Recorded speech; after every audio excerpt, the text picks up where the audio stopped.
Welcome to the Jerome McClain Show. I'm your host, Jerome McClain, and let's get into our episode.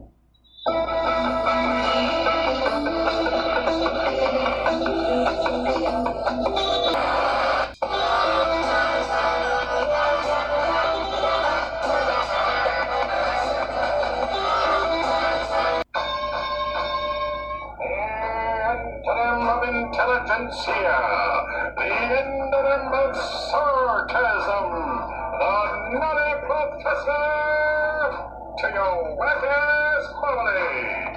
It's T-Bone from T-Bone and Chick Brew in the morning. Now available in podcast format. Simply search for the T-Bone and Chick Brew podcast, available wherever fine podcasts are sold.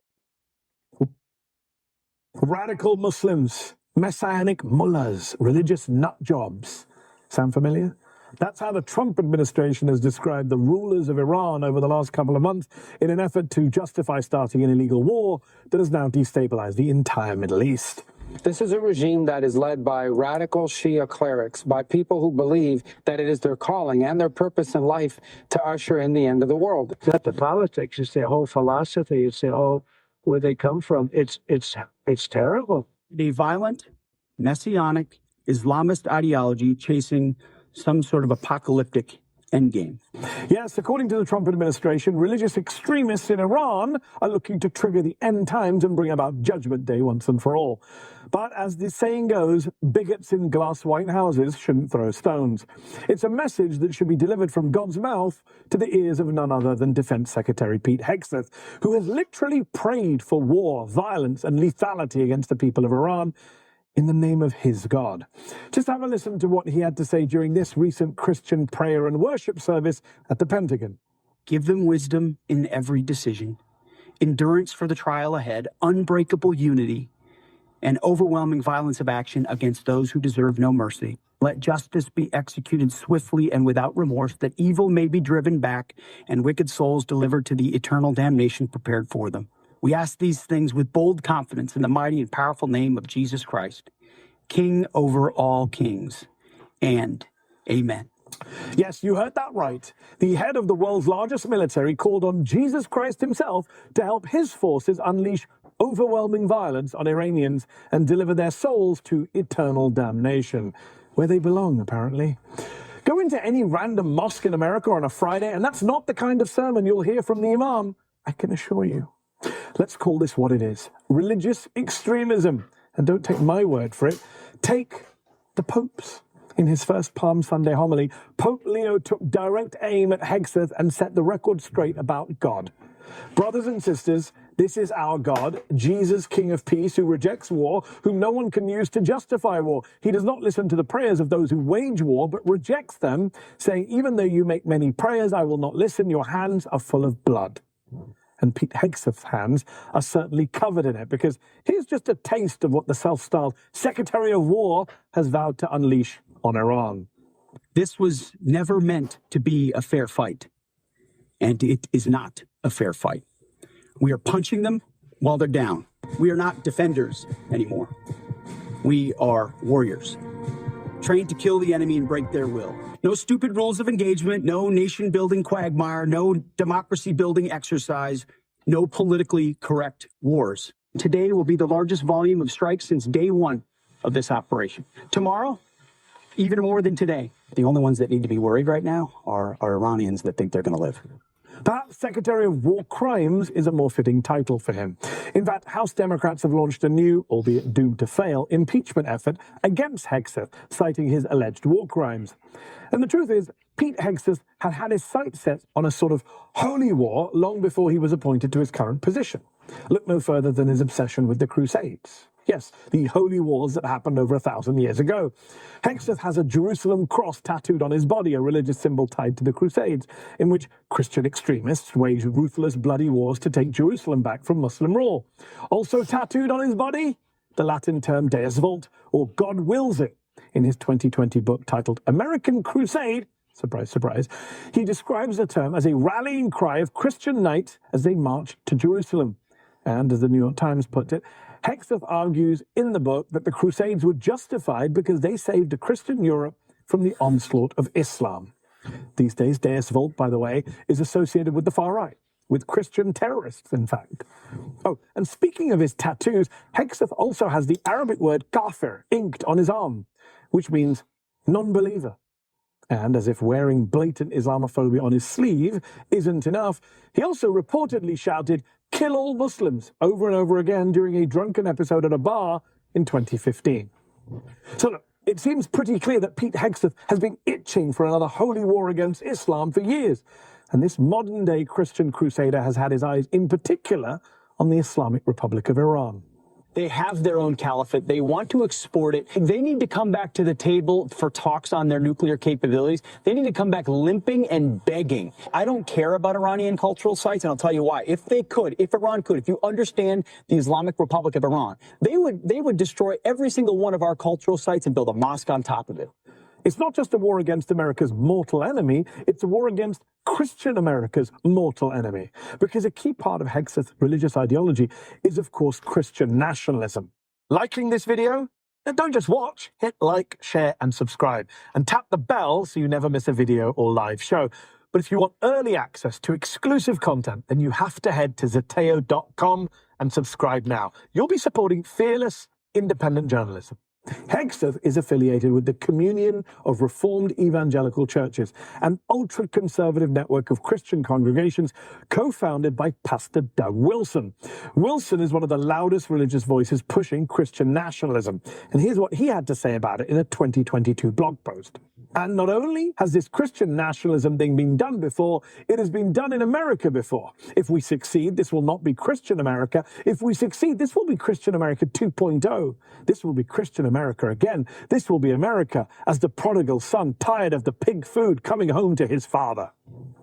Hegseth invited Wilson to the Pentagon in February to deliver a sermon at the department's monthly worship service, where Wilson said he was praying for a black swan revival or another great awakening of Christianity in the United States. Now, some of you may be saying, but Mehdi, how can we know that Hegseth agrees with everything Wilson says? Well, Hegseth shared a CNN video on social media about Wilson's church, in which its pastors argued that women should not have the right to vote.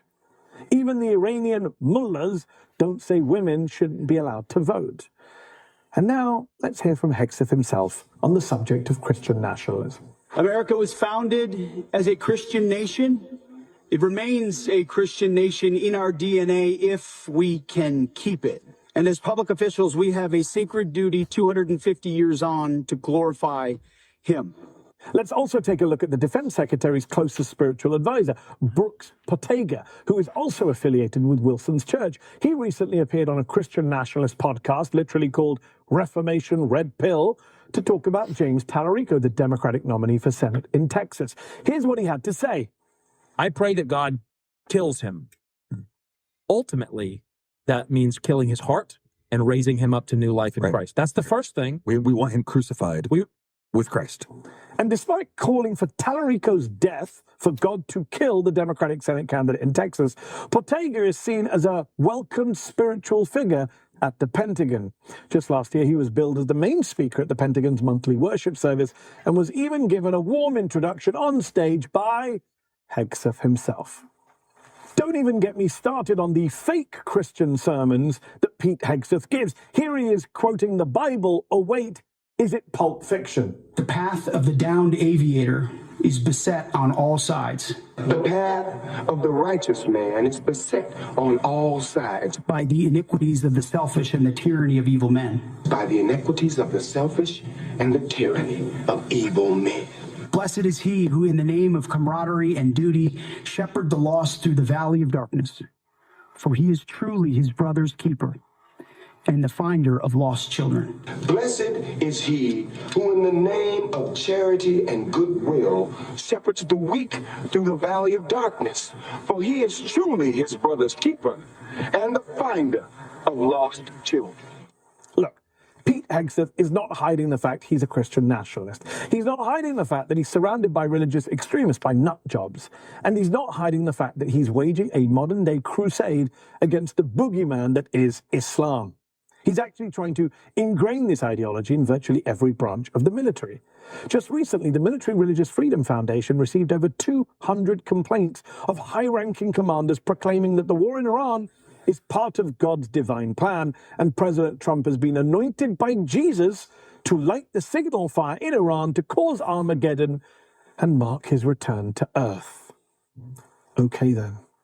So, to recap, the United States is supposed to be fighting this radical, messianic, theocratic, end-times regime in Iran, yet this is the kind of radical, messianic, theocratic, end-times rhetoric being used to justify it. Are we, in fact, the baddies? To be clear, while Pete Hegseth remains one of the biggest cheerleaders of Trump's illegal war in Iran, he's also responsible for the deaths of thousands of Iranians, including the more than 150 children who were killed by a U.S. strike on a girls' school in Iran on day one of this war. He's responsible for the American military lives already lost in this conflict too, as well as the forced displacement of millions of innocent people across the Middle East. So I have to ask, as a non-Christian, is this really what Jesus would do? Did you like this video? Don't forget to subscribe to this YouTube channel and turn on notifications. For exclusive content and to support our independent, unfiltered journalism, head over to Zeteo.com. Your support matters. Stay with us. We'll be right back. Has anybody ever told you you were over-opinionated? How about this one? You can talk about everything you like, but don't talk about religion. Don't talk about faith. Don't talk about politics. My name is Jerome McClain, host of Jerome McClain's Show, and I want to introduce you to a show called Over Opinionated with my friend from Southwest Virginia, Josh Scott. Josh has always been told he has been over-opinionated. He always tried to hold back these opinions, but he tried to back them up when he had to say something with facts and logic. Since he's grown up in many ways, he had to change a lot of his views and his opinions, as a lot of people should. He's not a millionaire from Fox News or CNN. He's just a hard-working, blue-collar type of guy. Give Josh Scott a shot at Over Opinionated with Josh Scott. You can find him on patreon.com/overopinionated at 679. You can also check him out on Twitter at NRV_guy79.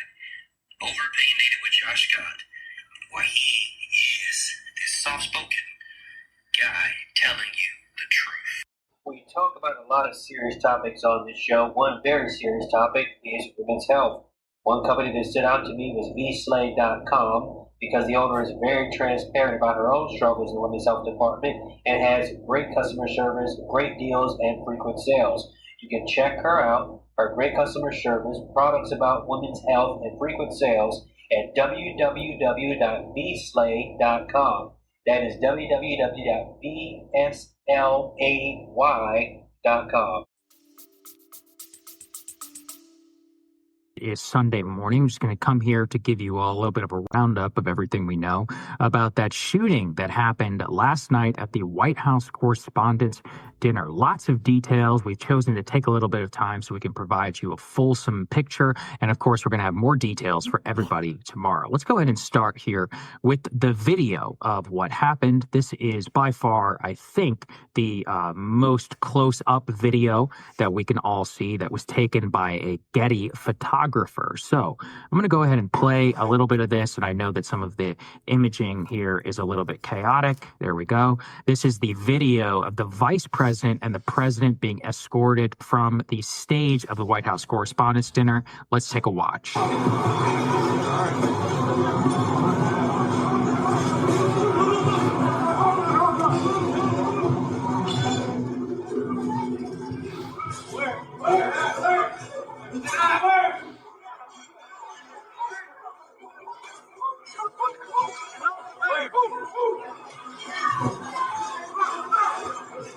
So that was the video. I'm sure many of you have seen many other angles. There was the one that was taken, from the head-on shot, but I saw that one, you could both see the president who appears to have either stumbled or gone down on the floor. He's picked up and then taken across. The woman crawling behind him is Weijia Zhang. She's the president of the White House Correspondents' Dinner. And then the first lady was in front of the president. The vice president was ushered off of a different side of the stage in the background and appears to have been taken off first. So that was the video video. I'm sure, again, there's so many different video angles, cabinet officials, RFK Jr., almost the entire cabinet was there, a full spectrum of the line of succession from the Speaker of the House, Mike Johnson, almost the entire cabinet was present and in attendance, senior administration officials, the vice president and the president all sharing the stage. And I think that's what sets the stage for what a shocking incident that this all is. Speaking personally, I've probably spent days of my life in Secret Service lines, like trying to get into conventions, the DNC, many others. And so to see a shooting that's able to take place at an event with the president of the United States, in addition to a significant amount of the cabinet, I think some Supreme Court justices were there, members of the House of Representatives, in addition to the Speaker of the House, who is third in line for succession. I mean, it's genuinely shocking. And so, again, just to stick to all of the things that we do know, we do have this video, which was shared late last night by the president.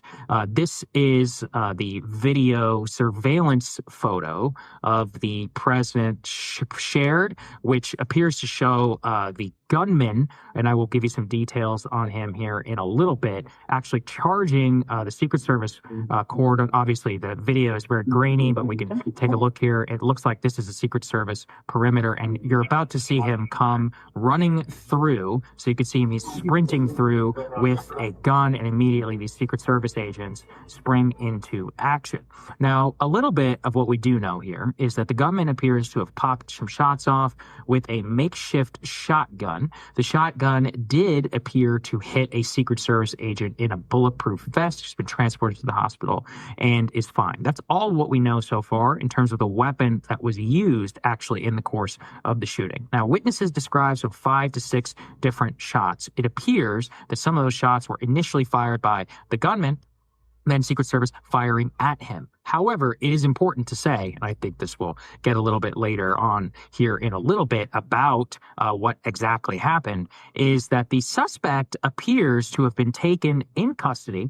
This is a photo which was shared again by the president late last night, is down on the ground in the lobby of the Washington Hilton. He does appear to be unharmed. So even though multiple shots were fired at him, it doesn't look like he was hit. And Wolf Blitzer, the CNN anchor, was actually in the lobby while all of this was going down. He said he didn't see any blood. Now, we haven't seen a full release or anything of his condition, but just wanted to share all of that with you. So that's what we know here about the initial details. With the president run off, we know that there were a couple shots fired in the Washington Hilton. And of course, Washington Hilton is not only where the White House Correspondents Dinner is held every single year, it is also the site of President Reagan's attempted assassination attempt. Again, part of what makes this so surreal and shocking is to the area. And, let me just take a little bit of time here. If you ever attended the DNC, the RNC, a Trump rally, or, anything, especially where there's going to be multiple VIPs, there are levels of security. So what we know about this event is that there were these metal detectors that you need to pass through to get into the ballroom. But the security perimeter actually did not shut down the entire Washington Hilton, which explains things, because one of the things that we're learning about this gunman is that he apparently had made a reservation at this hotel in April, right? So he made this hotel reservation in April. I can go ahead and share that right here. This is from Catherine Falders. Law enforcement officials said he is believed to have booked a room in the Hilton in early April, declining to answer questions right now, but allegedly made some reference to targeting administration officials, was not specific. Okay? So he made this reservation in April, and it appears the DC police telling us late last night that actually he was a guest at the hotel and had checked in earlier and appears to have brought some of the weapons in his luggage. Now, again, this is very, very shocking. I mean, again, to be DNC or an RNC or any event, even private events, actually, that the president or the vice president will enter, you have to go through multiple levels of security just to get near the building. I'm talking about if you're on your person, you have to pass through the metal detectors, you may or may not, x-ray machines, for example, luggage, anything that you're trying to bring in and out of this type of building. None of that appeared to have been the case this time around. Now, the president did give some remarks last night. So, and again, just to give everybody part of what made this also surreal was this shooting happens, the president, the vice president, the entire cabinet is rushed off. So then an announcement comes on, and they say that the programming is going to resume. The president actually puts out a Truth social post It appears from some sort of holding room in the very same building where he is saying, I want the show to go on, but I'm going to defer to law enforcement officials.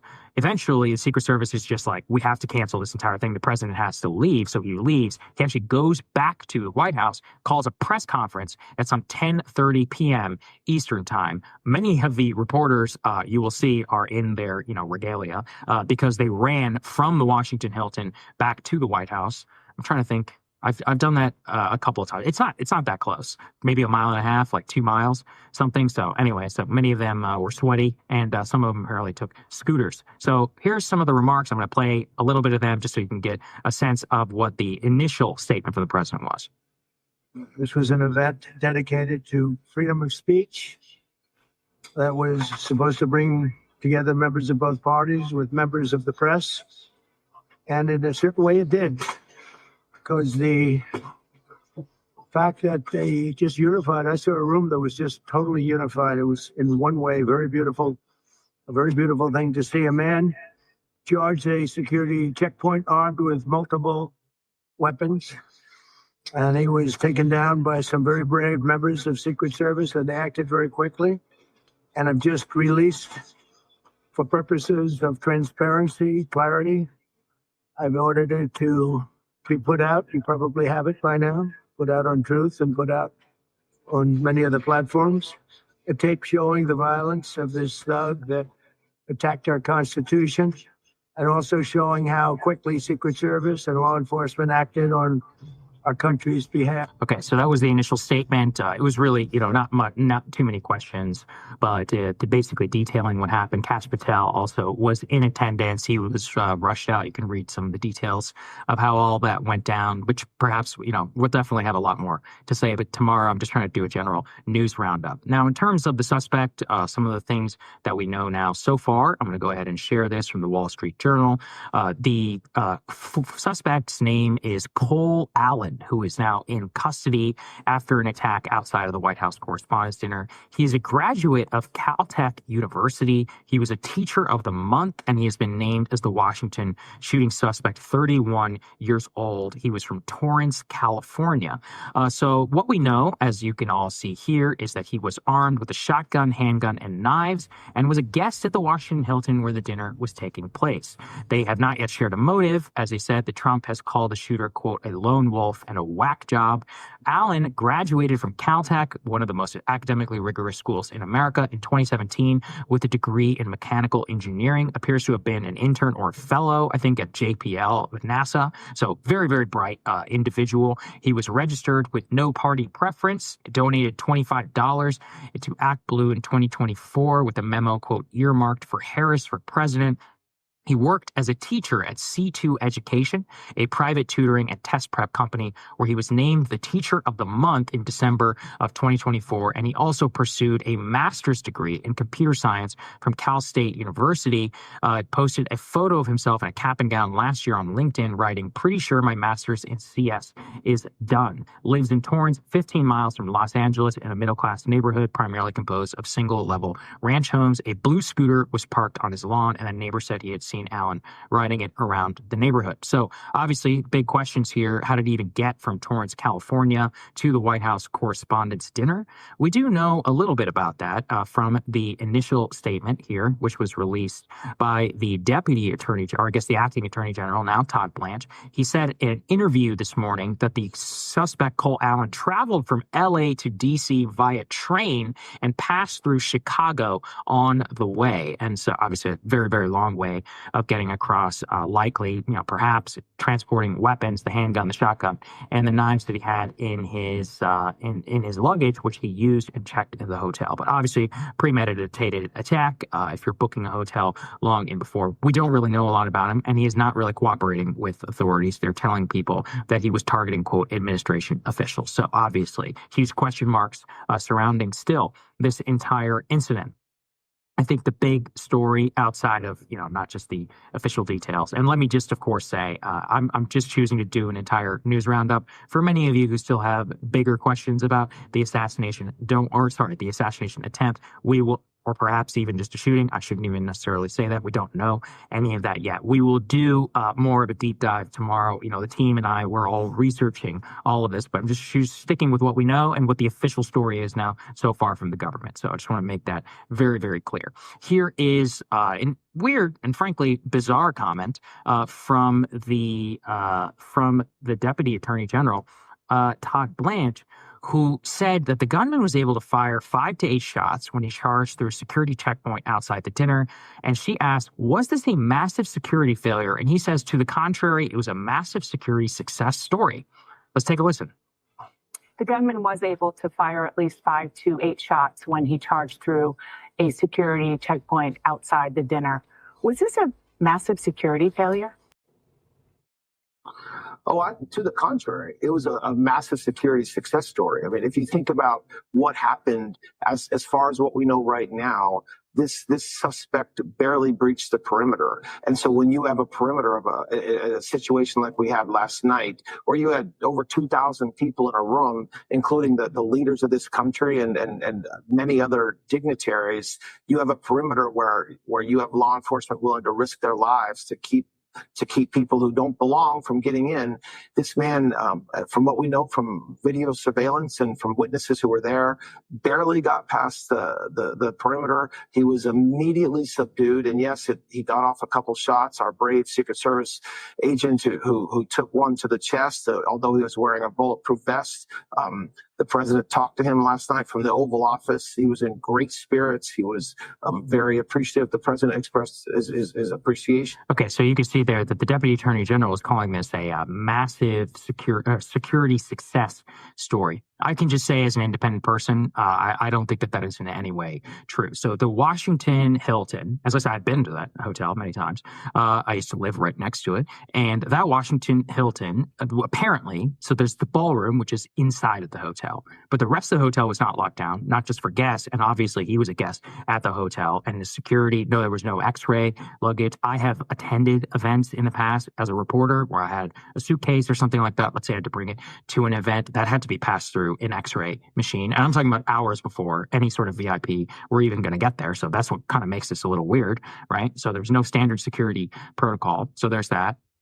Number two is, again, for anybody who's attended some of these events, it's the entire building is usually locked down. You can't even go in and out. We also have a lot of testimony from guests who were shocked at the lack of security at the event. I'm not going to play all of this, but this was Simone Sanders, who was recounting how poor the security was at the White House Correspondents' Dinner. She says, I actually showed up to the Hilton shortly after 8 p.m. I took a scooter right up to the front of the driveway. Crazy. Again, there's usually barricades, multiple different checkpoints. At this, it matters because there's a lot of protesters outside, a lot of those barricades before you actually enter into the driveway. This year, there were no protesters. I came to find out people were milling about in the lobby. When I got off the scooter and into the front of the barricade, usually you have to show ID and a ticket. The folks, the security at the gate, who were not agents, they were identified as Secret Service. They were not identified as Secret Service agents. They did not ask me to show ID. They did not ask me to show a ticket. They said, oh, you're good. I'm sure you're going to your room. She said she wasn't even staying there. As I entered into the driveway, I saw the vehicle. The Beast was driving around in a circle of the Hilton driveway. People walking around near it, taking photos. Again, you're not like, I'm not just a layman. I cover the White House. I've been in the motorcade. I've attended dozens of these events as a professional. And I'm telling you, this is not normal. When I entered into the Hilton, I asked Secret Service agents, which I saw they were identified as Secret Service agents, which way the ballroom was. They said they didn't know. When I finally got to the elevator, no one asked me to show my ID. No one asked me to show a ticket. I got all the way down to the red carpet area without ever showing a ticket to anyone in the Hilton. I'm saying it like this because this is unusual. So I went to the DNC, right, with the whole team, me and Ryan. We passed through probably 4 barricades before you're even allowed to get into the convention. As a journalist, even with the press credentials, hard press credentials, which have your photo, your name, that means you've been pre-cleared and all of that by Secret Service, the amount of rigmarole that you often have to go through if you're not traveling in the president's motorcade just to be able to get to this event. I mean, again, literally days of my life. The Beast... Yeah, the only time that you're generally allowed around the Beast normally is if you're in the motorcade, and then you can't get out of your vehicle and go up to the president's. I mean, look, words barely begin to describe. And some members of Congress are also highlighting this. Here's Mike Lawler, the congressman. He's saying, while the security perimeter outside of the ballroom worked, the Secret Service and federal law enforcement acted swiftly to secure the ballroom and move the president and high-level officials out of harm's way. The fact is, numerous glaring security issues. There was no photo ID, no verified list of attendees, which is very common for a White House event. Not just common, that's the standard. There were no magnetometers before the ballroom. Prior to the event, there were numerous receptions that someone could have easily gotten into with limited security. The building was still open to the general public. Without getting into details, I will just say there was not a good handle on how many members of this Congress were at the event and where they were in the room. There needs to be a complete, thorough after-action report as to how the gunman got from a hotel room into a secure area with numerous guns. I will also note, we'll go much more into detail this tomorrow, there is a reported, shooting that happened a couple of weeks ago, apparently near the White House, which no details that the Secret Service has been able to run down. The trail has gone completely cold. There have been numerous of these types of incidents. There's a report out there that Trump has apparently been subject to more assassination or public assassination plots, I think, than any modern president. And to see the breakdown in the security perimeter, I think it is very valid for all of us to ask a lot of questions about how all of this happened. And the fact that the administration, frankly, I mean, look, I can only speculate, but, them praising the Secret Service, and of course we can praise the individual agents, but at an overall planning level, this is not normal. As I said here, just about the Hilton Hotel, the Hilton Ballroom, about how the fact that public people were allowed in, the fact that there was apparently no scrutiny of guests, the fact, I mean, I could go on forever, like the beast detail there that was shared. There have been multiple guests now, not just that one person, I'm not cherry picking, who talked about the lack of security and how the fact there was really only security going into the ballroom itself and not securing the entire hotel.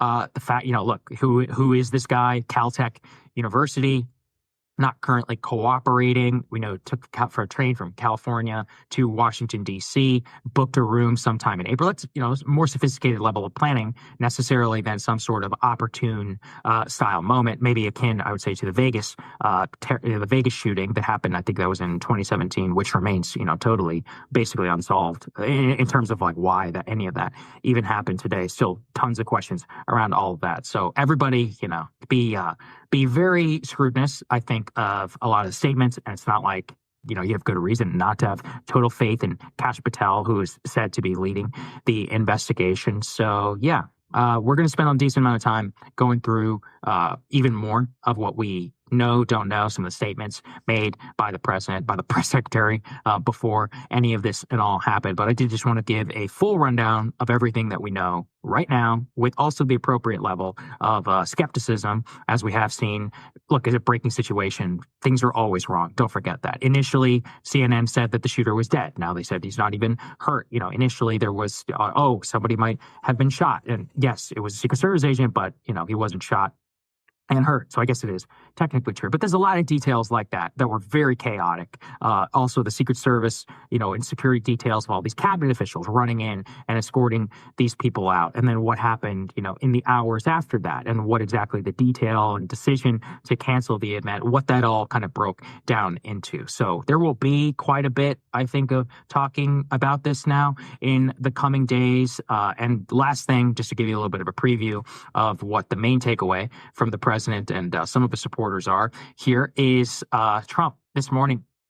What happened last night is exactly the reason that our great military, Secret Service, law enforcement, and for different reasons, every president for the last 150 years have been demanding a large, safe, and secure ballroom be built on the grounds of the White House. This event would never have happened with the militarily top secret ballroom currently under construction of the White House. It cannot be built fast enough. While beautiful, it has every highest level security feature. There is a plus. There are no rooms sitting on top for unsecured people to pour in. It's inside the gates of the most secure building in the world, the White House. The ridiculous ballroom lawsuit brought by a woman walking her dog, I don't know what this is about, who has absolutely no standing, must be dropped. Nothing should be allowed to interfere with this construction, which is on budget and substantially ahead of schedule. Thank you for your attention to this matter, President Trump. So that's been echoed by the president at the podium yesterday in his most recent Truth Social post. And I believe even John Fetterman and others saying now it's enough to drop the TDS to support the construction of the ballroom, which appears to be, I guess, outside of not just Secret Service takeaway, which is kind of what I think it should be, and or questions, about the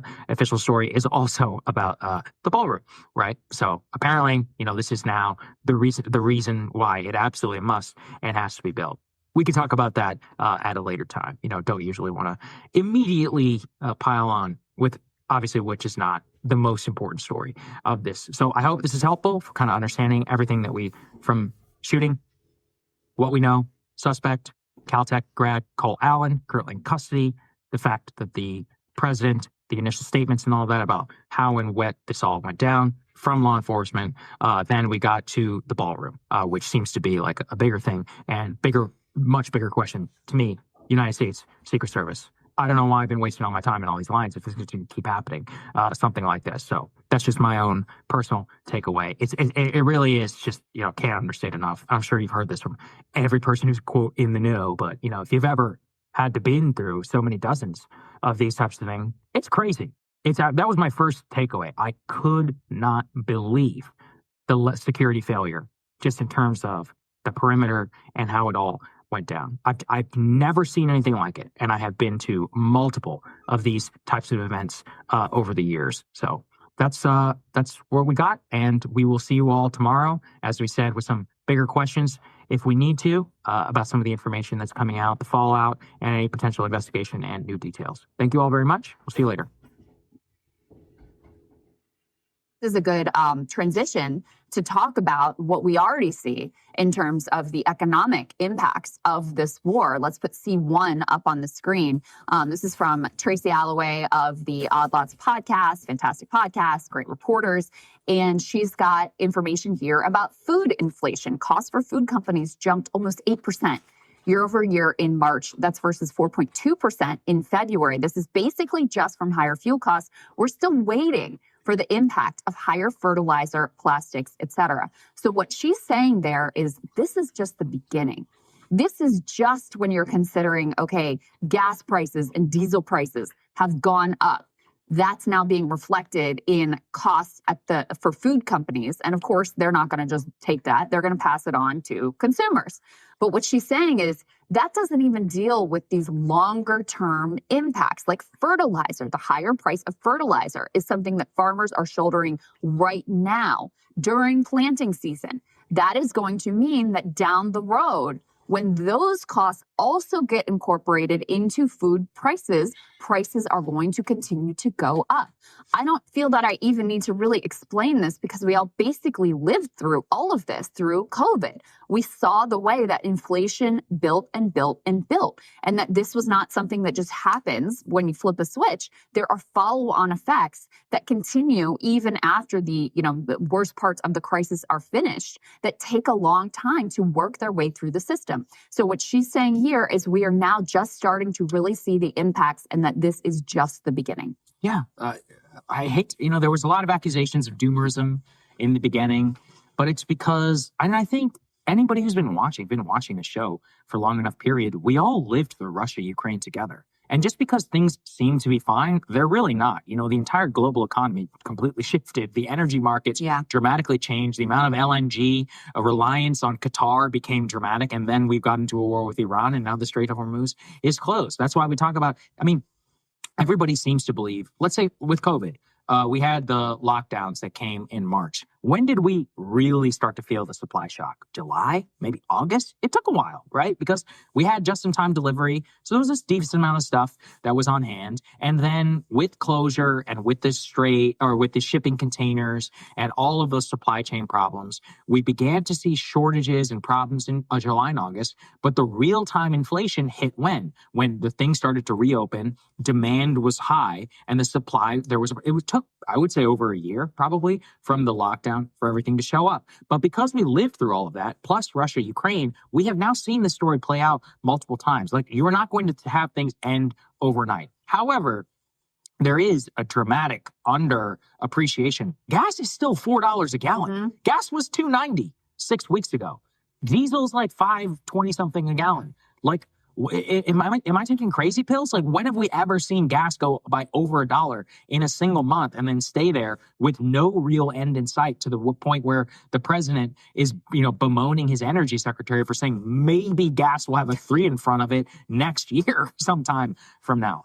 Again, just looking at the Strait, I could be wrong. I'm not an energy expert or analyst. I read some people who we trust a lot here on the show. All have basically said if the strait remains closed for this X amount period of time, gas will hit $6 a gallon. Gas will hit $5 a gallon. That seems very likely, absent some extreme intervention on behalf of the United States. I also just look to big corporations where this stuff, same thing. It's not going to immediately affect your life, but sometime in the future, you're going to be checking. In the way that I went to McDonald's recently and paid $4.50 for the medium fry, you're going to be like, wait, what?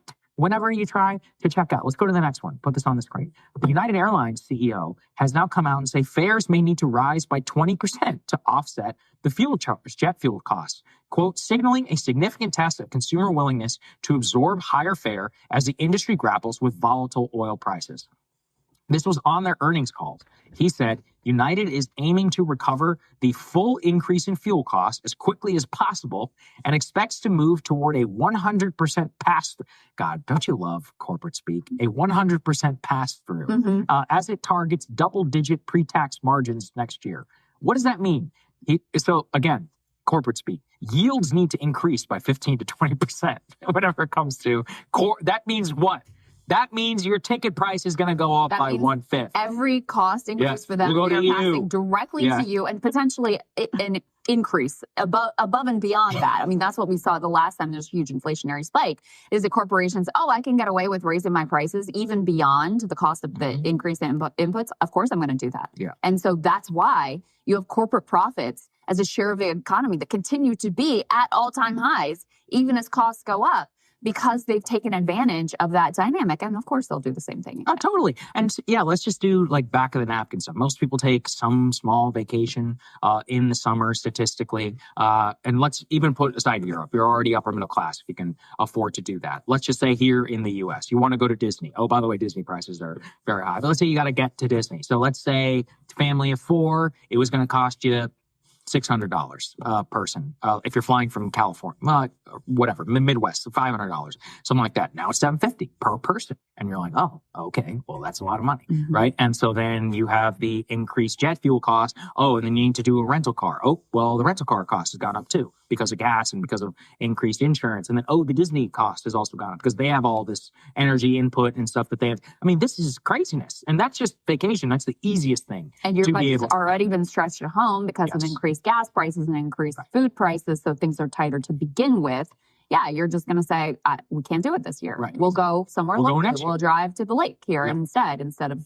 And even when you do drive, it's going to cost more. All right, so then let's put the next one up here. Lufthansa. Lufthansa has now cut 20,000 flights to save fuel from the Iran war fallout. Quote, global jet fuel prices have now jumped 70% since the start, pressuring airlines in Europe, the largest consumer of jet fuel now shipped through the Strait of Hormuz. Lufthansa says it will cut 20,000 flights over the next 6 months to save jet fuel as the pressure builds on the company to address surging prices. The airline said Tuesday it had already announced which flights it had trimmed through May. So this is just in the next month or two of the 20,000 that they're cutting.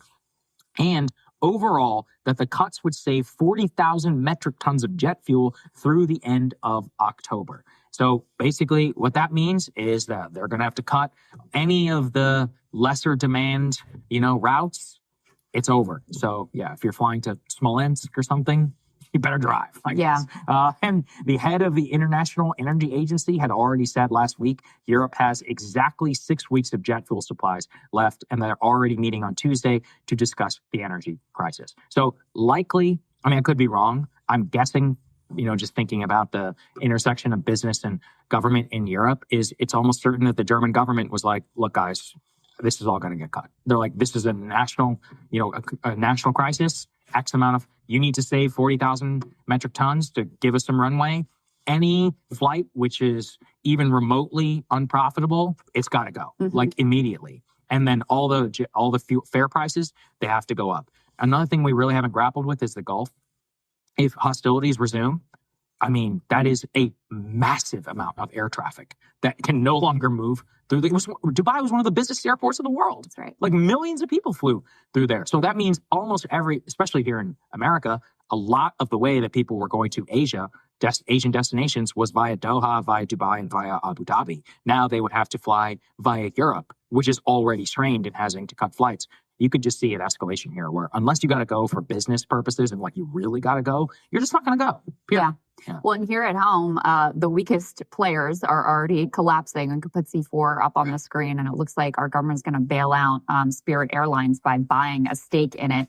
So this is the latest company that the Trump administration is considering taking a stake in. And so here the headline is Trump administration nearing rescue deal for Spirit Airlines. Signaled this week the government could help the discount carrier, which has struggled with surging jet fuel prices.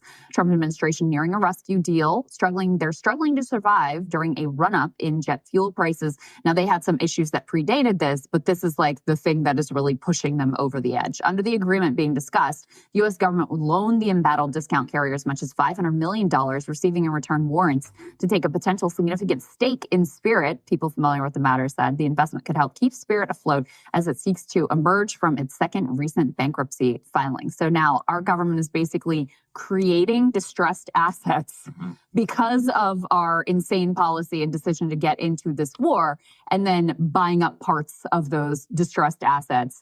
So congratulations, American people. You're about to be proud owner of a portion of Spirit Airlines, very possibly. I don't hate it. Is that a bad thing to say? I like it. Well, here's the thing is Spirit is a very, look, I hate Spirit. I hate flying it. It is still a very important part of U.S. air travel, which is the extreme budget airlines for the hyper infrequent traveler who just needs to I like the fly once a year of government owning key assets. Yeah, me too. I like the seizing the means of production. So if it's the Trump administration is going to pay the the part of it that's preposterous and not good is the fact that it is the Trump administration policy itself that has in large part created these problems for Spirit Airlines, and obviously just another sign of how dire things are for the airline industry in particular. It's a little complicated. Basically what they say, Spirit Airlines would be on firmer financial footing had the Biden administration not blocked the airline's merger with JetBlue. Remember, they were supposed to merge with JetBlue. It was blocked by antitrust because of worries about budget consolidation. Now it really did. Look, do I trust Trump and all these people to fix it? No, not really. But I don't think it's the worst thing in the world to keep a critical airline, which serves those budget customers, and it's better than letting it fares down. Yeah, what would be even better is to not have done the war. Yeah. No, of course not.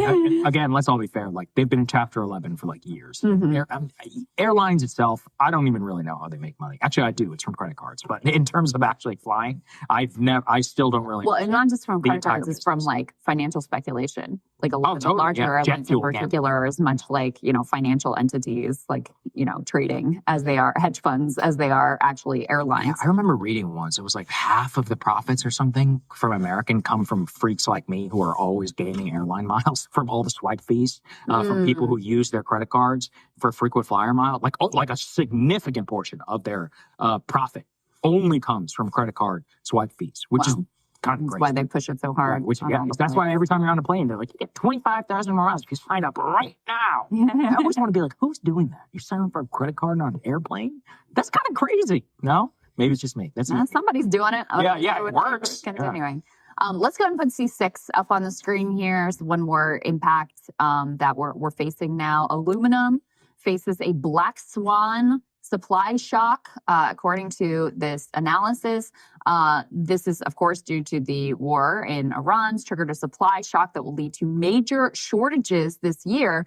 The Middle East accounts apparently for about 7 million metric tons of annual aluminum smelting capacity, roughly 9% of the estimated global supply this year. It's a key material for transport, construction, and packaging industries. So you're talking aircraft, actually, as one of the things that needs aluminum, significant amounts of aluminum. You're talking about automobiles. U.S. has, some domestic capacity, so we're probably somewhat sheltered from this particular impact, but obviously it's going to push up the prices, and then that flows through to consumers in all sorts of ways. I think China is the biggest producer of aluminum, but the Middle Eastern region, again, you learn new things in war about where things are made and what they go into and how critical they are to day-to-day life and how much people suffer when the flow of those goods stops. Well, we will continue to track it. It's the worst energy crisis literally in modern history, and coupled with the Strait of Hormuz news that we just went through, I don't see a way where we are not going to have rampant and persistent high supply side inflation. Now, as you said, that in no way, and this is why when we look at stock markets, people are like, how could this be possible? We lived through 2021 and 2022. They make a shitload of money whenever people are have to pay more. It's everybody else that suffers. That's how you have the S&P 500 up 60, 70% under Biden, and people saying this is the worst economy that I've ever lived through. So do not look to the market to validate like your personal balance. If anything, that's a direct reflection of why they're doing so well. So I think the companies will all be fine. I think the airlines will be fine. There are enough business travelers and other rich people who will pay. Top 10% of the United States pays 50% of all consumer spending. They can absorb all of this in their bottom line. It's everybody else that will suffer. So I don't think that many of this will show up in the market data or some sort of a crash. I just think it'll be like a continued long, slow grind for everybody's pocketbook, which is a disaster. And remember, to your point about the way that the impacts may not show up all at once, basically because of the Ukraine-Russia / COVID inflation, almost every incumbent party and president or leader, almost all of them got tossed out, like globally. Yeah. I mean, it was this massive reckoning, political reckoning. Obviously, we experienced it here in the U.S. with Biden and then Kamala Harris being rejected in favor of going back to Trump. But the outliers were places like Mexico, where they stuck with the same party. That was very unusual. Almost everywhere else, the incumbent party got tossed out if there were elections during that time period. So it just shows you how much turmoil can be caused by these changes in prices. So that's what we're looking at. Of course, and housing. I mean, let's think about, there are a lot of young guys who voted for Trump, right? I would say the economy is probably number one. Number one in culture. Those are the two things, right? We're a lot of young dudes who voted for Trump. Well, let's say we're like 26. Well, after Trump is gone, you're going to be 30. That's actually like a different phase in life. Yeah. And you're still facing the same economic conditions. That's going to make people real angry. I think they should be angry. And that is something where if you look at his approval rating, the main reason that, let's even say economically, why did Trump get reelected? It's actually, if you think from a normal voter's perspective, well, gas was X price when he was president, inflation was low, Biden came in and it was high. That's all they really have to think about. So I vote for Trump and it goes back. My life was easier during Trump one. Very logical. Than it was during Biden. Right. Extremely logical, actually, in terms of a vote. Well, now, this time around, it's not going to be that way. So it makes a change election not only more likely, but it makes it so that the solution will be a lot more radical, I think. Very possible. So, there you go. All right, let's get to... There is some big news here in D.C. TMZ has officially set up shop. And when I heard that, I thought, we should really be friends with these people. Yeah, so we're lucky to be joined in studio this morning by Jacob Wasserman. He is the co-managing editor of TMZ DC. So welcome to the studio and welcome to town. Thank you so much. Yeah. It's such a treat to be here. I mean, you two have been such a foundation of my understanding of politics. Oh, I've been watching you guys since Rising. Wow. So this is like a big deal for me. Oh, I had no idea. So That's thank cool. you. That's really cool to hear. Well, thank you. So just give us a little bit of a sense of like why TMZ decided to open this DC bureau and what you guys' plans are, what you've been up to. Well, first off, TMZ has been covering politics for years. Yeah. I think that's lost on a lot of people. Like we have a national television show called TMZ Live that routinely has big politicians coming on. I myself have covered numerous campaign cycles. And I'm sure you saw the Lindsey Graham photos of him at Disney. And also Robert Garcia. So this was all born by our fearless leader, Harvey Levin, who was calling out members of Congress for not passing DHS funding and told our audience, like, hey, send us photos if you see members of Congress out and about during their recess. And our audience responded in a huge way. So we decided to we decided to roll with the momentum. And now I'm here on Capitol Hill. That's fun, man. We like it. So some of the first things that you guys have been doing, you have a very good eye, always have, TMZ has, for what's going to, what the public wants. You covered some of this feud with Tucker Carlson. So more recently, Tucker went on his show and issued an apology, basically, not just voting for Trump, but for advocating for Trump. Let's take a listen, and then we're going to take a look at what you got in terms of member of Congress reaction. Let's take a listen. Looking back, because I mean, you and I and everyone else who supported him, you wrote speeches for him, I campaigned for him. I mean, we're implicated in this for sure. Yes. It's not enough to say, well, I changed my mind, or like, oh, this is bad, I'm out. It's like in very small ways, but in real ways, you and me and millions of people like us are the reason this is happening right now. Yes. So I do think it's like a moment to wrestle with our own consciences. We'll be tormented by it for a long time. I will be. And I want to say I'm sorry for misleading people. It was not intentional. That's all I'll say. But anyway, the question does present itself immediately, like, what is this? Was this always the plan? You don't want to be a conspiracy nut, but like, clearly there were signs of low character. We knew that. So that was very big, and you got this reaction from Randy Fine. Let's take a listen. Is Tucker Carlson, he's apologizing to his supporters and his fans, saying that, he was a big reason why Donald Trump got elected, and due to the Iran war, he's kind of reeling back and saying, hey, I'm taking accountability. That's got to be kind of a big blow to the Republican Party, considering he's like, if not the biggest influencer. What do you make of all that? I think he was. I don't think he is anymore. Look, I called Tucker Carlson the most dangerous anti-Semite in America last October, and I don't know that I would say that anymore. I think, be careful, don't get... Yeah.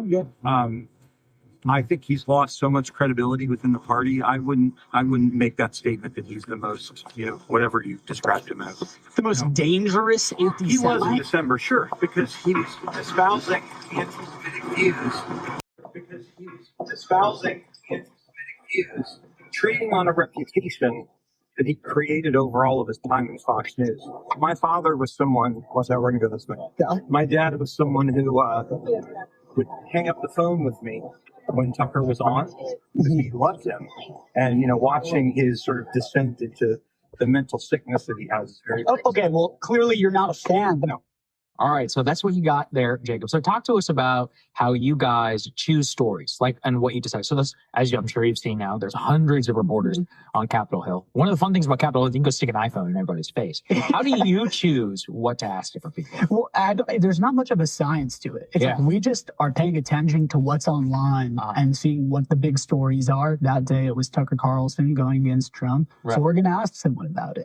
And I mean, that's where I think TMZ really fits in well here. To your point, like as I've been on Capitol Hill now for a week, I see two groups of people. I see traditional media and I see TikTokers. And I think we're right perfectly in between, because we have a really good understanding of social media and how to connect with people online. And we also pride ourselves on fact checking and I think and handling ourselves like journalists. Right. So in this case, I saw Randy Fine. I knew his beef with Tucker Carlson, so it was just a natural fit. Yes. Yeah.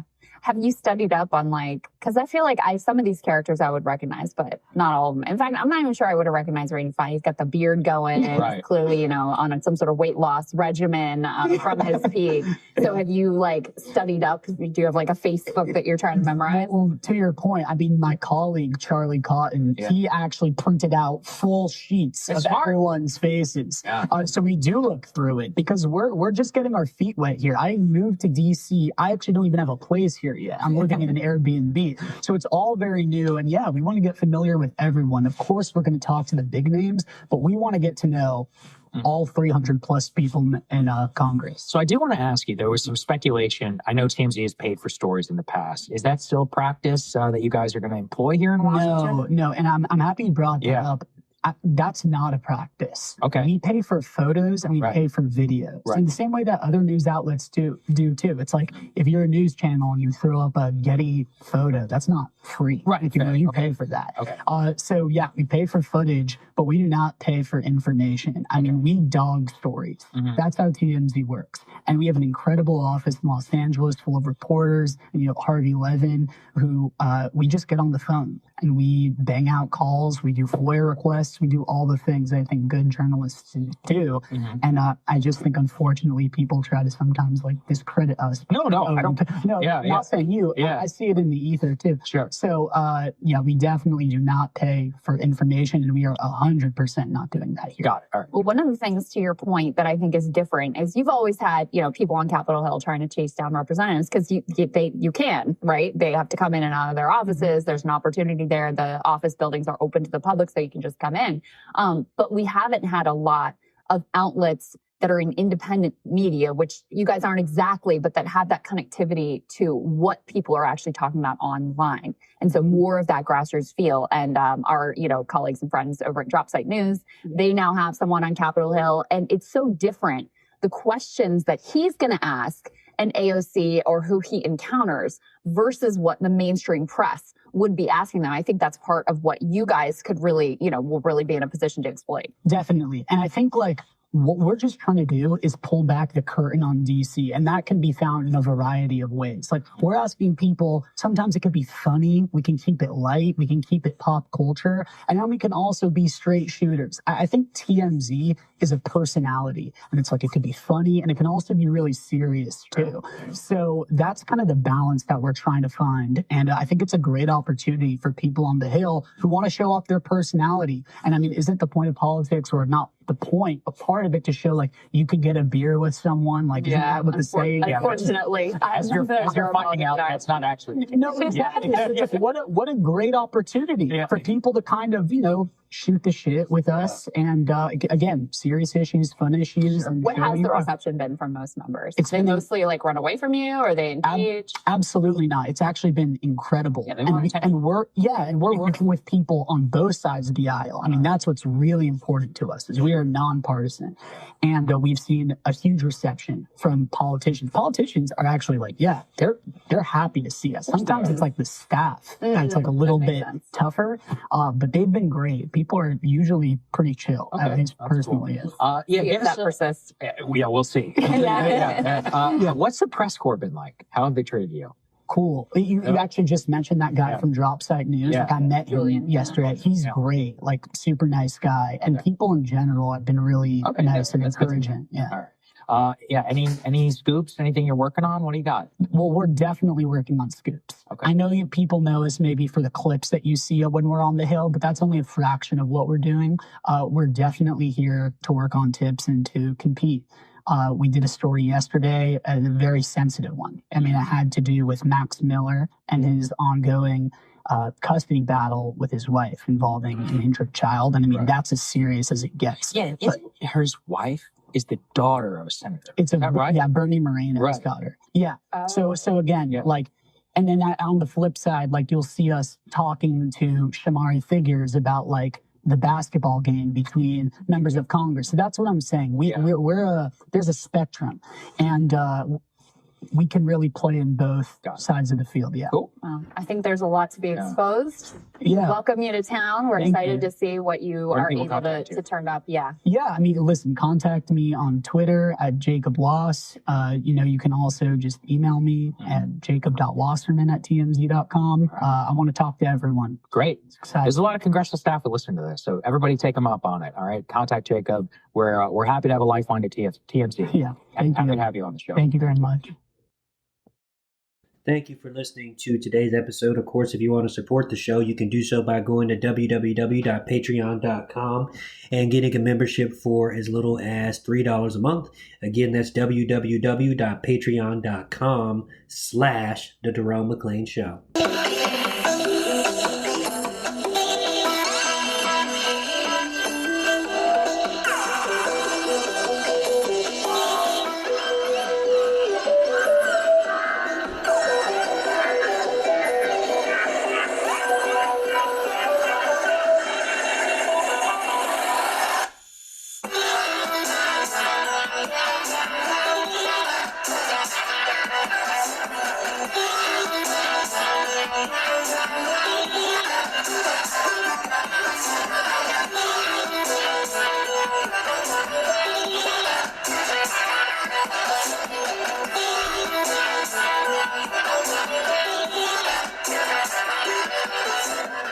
The Jerome McClain Show is fully listener-supported, independent media that won't lead you to tribalism. Get a membership and support independent media at www.patreon.com/The Jerome McClain Show.